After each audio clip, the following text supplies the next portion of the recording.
Lalat berperanan sebagai vektor mekanikal dalam penyebaran penyakit.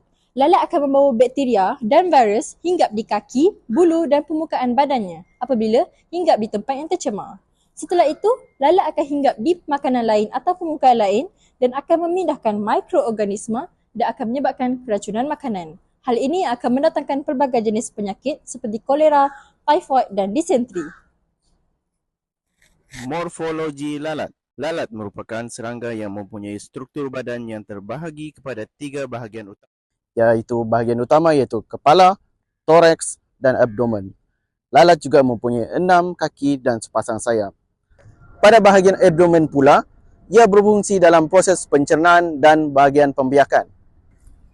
Kitaran hidup lalat terdiri daripada 4 peringkat, iaitu telur, larva, pupa dan dewasa. Lalat dewasa biasanya bertelur di kawasan yang kotor seperti sampah dan juga najis. Persekitaran ini menyediakan persekitaran yang sesuai untuk perkembangan larva sehingga menjadi lalat dewasa.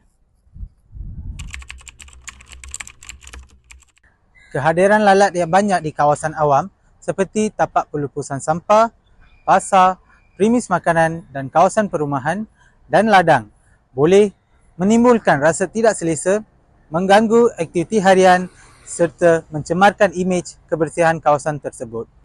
Keadaan ini boleh menyebabkan pencemaran makanan dan seterusnya meningkatkan risiko penyakit seperti cirit-birit, keracunan makanan, disentri dan jangkitan bakteria. Grup kami akan membangunkan inovasi pintar untuk memerangi infestasi lalat secara lebih efektif dan sistematik. Ia direka khas untuk bertindak pantas dan mengurangkan pembiakan lalat dan meningkatkan tahap kebersihan kawasan sekitar. Berapa lama Tuan menetap di daerah Sepang ni? Saya sudah menetap di daerah Sepang lebih kurang 5 tahun bermula tahun 2021 lah. Seterusnya, sepanjang Encik duduk di daerah Sepang, ada tak pencemaran ataupun isu-isu persekitaran yang ada dekat sini? Daripada pemerhatian saya sejak 5 tahun yang lalu, isu ataupun masalah yang dihadapi ialah kacau ganggu lalat lah. Jadi macam mana kacau ganggu lalat tu dia memberi ketidakselesaan kepada penduduk ke ataupun macam mana? Ya betul, kacau ganggu lalat sangat mengganggu dan mendatangkan ketidakselesaan kepada penduduk lah.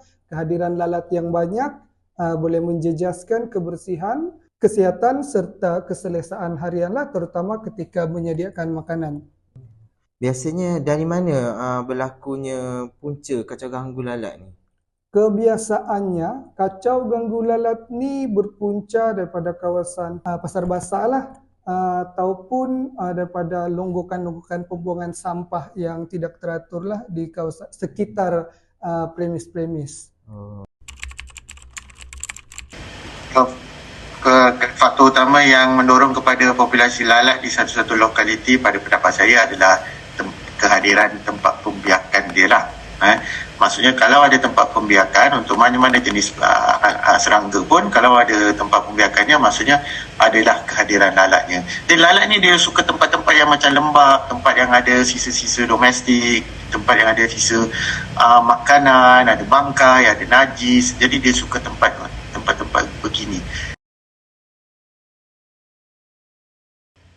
Soalan yang bagus.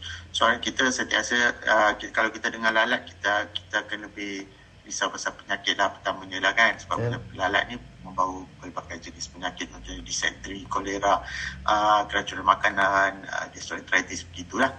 Tapi biasanya kalau selain daripada tu kita dengar lalat je kita akan terus risau pasal kebersihan tempat lah kan. Kita tengok satu tempat, kita pergi satu kedai makan ke ataupun kita pergi seseorang punya rumah ke, kita tengok ada banyak lalat, kita macam bersih kotor lah tempat ni, ada banyak lalat lah macam tu kan. Jadi dia menyebabkan kita kurang selesa di sesuatu tempat lah.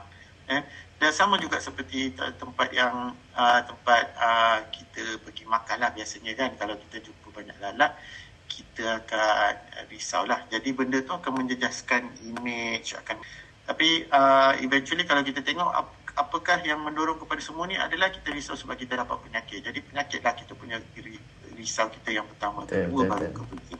Nah, saya punya pendapat lah.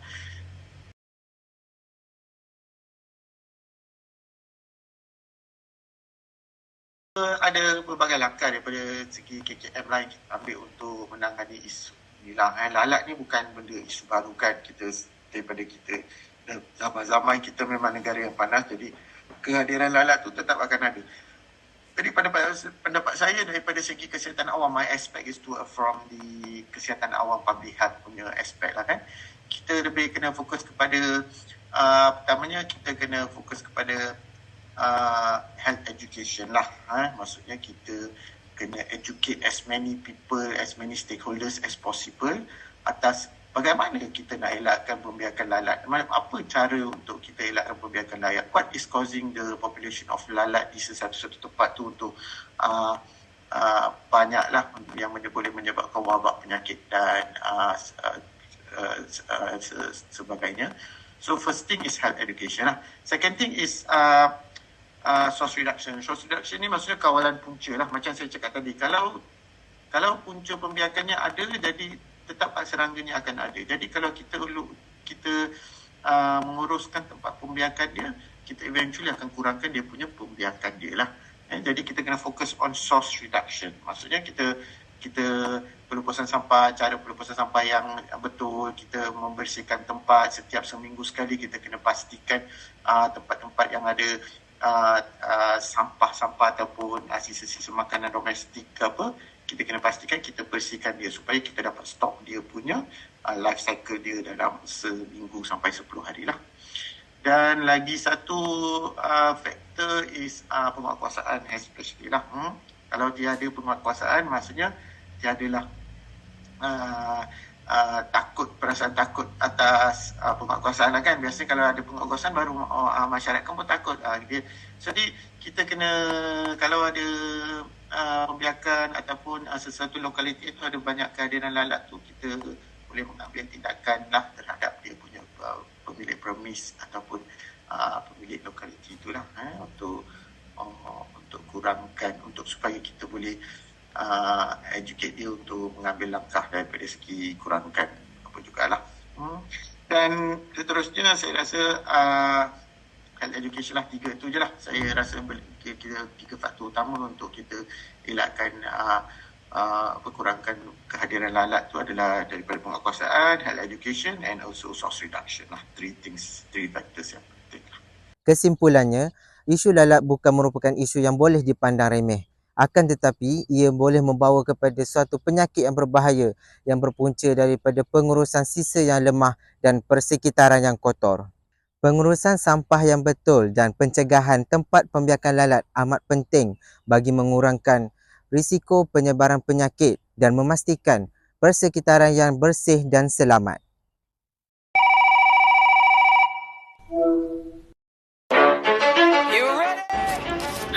Jangan lupa datang Korahe 7.0.